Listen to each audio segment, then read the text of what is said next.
talking about that massive fallout after an IDF strike on a southern Gaza hospital reportedly killed 22, including rescuers and 5 journalists in this latest strike. Israel's Prime Minister Benjamin Netanyahu is calling this a tragic mishap that Israel, in fact, regrets.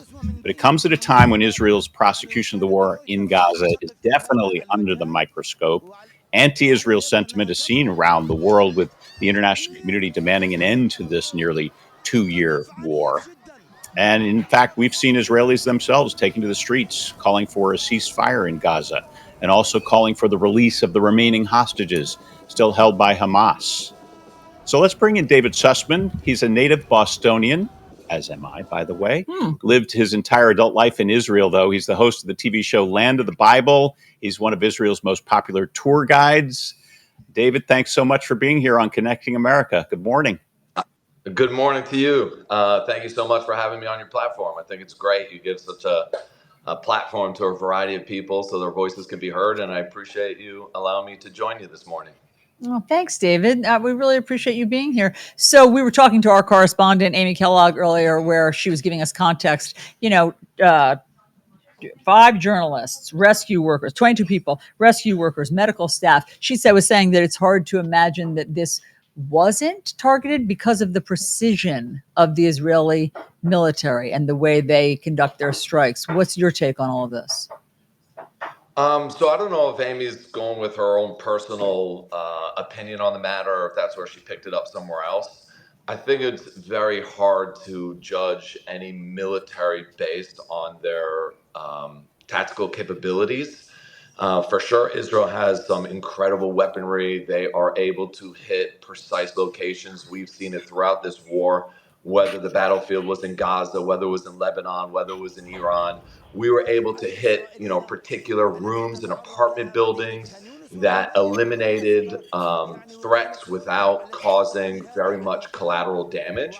All of this is true to sort of give the idea that Israel targeted specifically journalists, innocent civilians, I think is extremely. David, let me correct myself. I inserted targeted. Amy was talking about the precision. So how do you explain the precision and yet this death toll of civilians and journalists? Right. I mean, I don't know if I could, come to as an expert and explain how this happened. What I can say, though, and just, looking at the facts and looking at the broader picture over the course of the last 2 years that we've been fighting this war since October 7th, is that a lot of the news that has come out of Gaza, specifically from Hamas, has been led to misinform the public. And not to say that this act did not occur. I think it's obvious that there were people who were killed. I think it's also important to realize that these hospitals in Gaza, journalists in Gaza, have also been acting, whether it's the hospital, as a terror base for Hamas, a place where hostages have been kept captive, and a place where rockets have been fired from. I think it's important also to realize that there have been multiple documented incidents where there have been people in the uniform of a journalist who have been fighting against Israel, against the IDF, and against the civilians of Israel as well. So I think the issue is a lot more complicated than just saying Israel targeted a hospital and 5 journalists were killed. I think there's a lot of background information over there that gives the complexity of what this war that is taking place is all about, and also how it's being conducted. David, can you talk to us about the mood in Israel itself as this war drags on? And we've seen those protests, people in the streets who are not exactly supportive of Benjamin Netanyahu and how the war is being carried out. What do you get the sense the mood is there in terms of divisiveness now? Well, there's really 2 parts to that. There's like the mood of Israel, and then there's the feeling amongst many Israelis that they're not happy with our premier, with our prime minister. And I think it would be wrong to kind of blur those lines. I think that the mood in Israel is very optimistic. I think that the mood in Israel, also at the same time, when you look at the overall population of 9 million plus people who live there, I think most people are happy.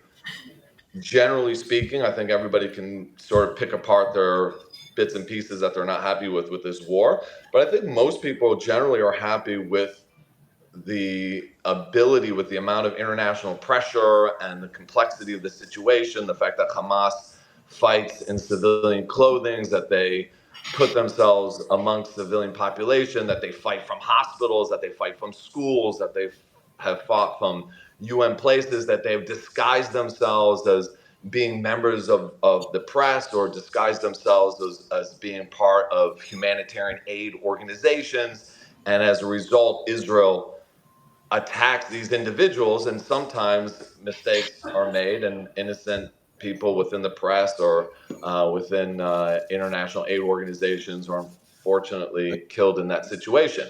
However, in Israel, the mood is optimistic, but at the same time, an optimistic saying that, hey, we're going to get our hostages home first and foremost, and also in addition to that, the importance of getting rid of Hamas.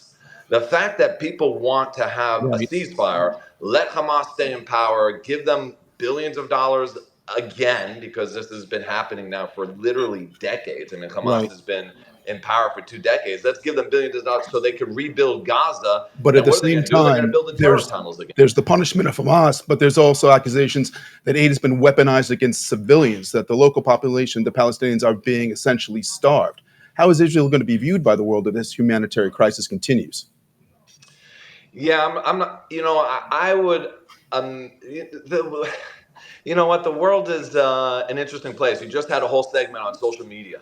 One of the things that social media has done is that people just love to surf information, right? They just like to kind of be on the surface of all the information rather than taking a deep dive and going in and trying to figure out the facts and doing some follow up on their own. They're going to develop their thoughts based on the surface of the information that's being provided from various outlets and social media and even a news broadcast. We're going to talk for 3 minutes. How many of the viewers out there are now going to go and kind of research and say, hey, how many documented individuals who are working for the press were actually Hamas operatives? But do you acknowledge, So David, how's the that there world is going a to view it? humanitarian crisis in Gaza right now? Do you acknowledge that fact?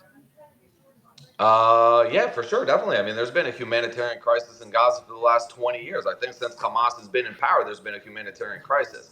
I'm not saying that there's not, a significantly larger humanitarian crisis. For sure, obviously, war is a terrible thing. I mean, do I think that the entire population of Gaza is starving? Do I think that the narrative that people have put out there over the last, couple of years?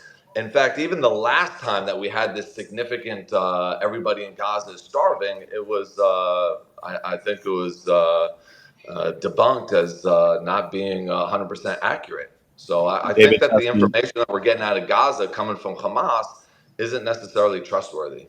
a lot to unpack here. We appreciate your time this morning. We'll check back with you as hopefully this situation can ultimately. And I just want to quickly just resolved, underscore what he said. Yes, that's true. Hamas's information is not trustworthy. That's why journalists go in there. That's why we need journalists to be in there. And that has been banned. That's why these Access is Palestinian very journalists are in there Yeah. working for Al Jazeera or the Associated Press or Reuters. That's what they were trying to do.